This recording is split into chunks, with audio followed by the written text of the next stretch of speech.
রাজধানীতে টিসিবির পণ্য বিক্রি শুরু আজ। ট্রেডিং কর্পোরেশন অব বাংলাদেশের উদ্যোগে আজ রোববার থেকে রাজধানীসহ দেশের বিভিন্ন জায়গায় পণ্য বিক্রি কার্যক্রম শুরু হচ্ছে। ভর্তুকি মূল্যে রাজধানীতে 60টি ভ্রাম্যমাণ ট্রাকে এসব পণ্য বিক্রি করা হবে। পণ্যগুলো হলো ভোজ্য তেল, চিনি ও মসুর ডাল। টিসিবির উপপরিচালক মোহাম্মদ শাহাদাত হোসেন এক সংবাদ বিজ্ঞপ্তিতে এ তথ্য জানিয়েছেন।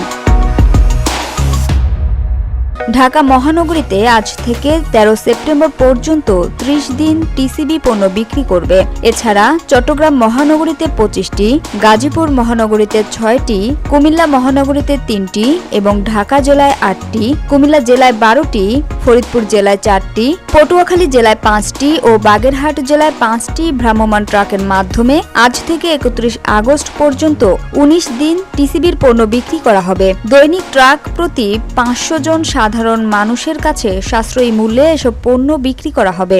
একজন ভোক্তা একসঙ্গে সর্বোচ্চ 2 লিটার ভোজ্য তেল, 1 কেজি চিনি ও 2 কেজি মসুর ডাল কিনতে পারবেন।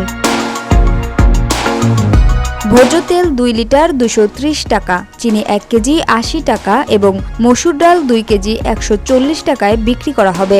যে কোনো ভোক্তা ট্রাক থেকে পণ্য ক্রয় করতে পারবেন। Samia Sultana, GBC television.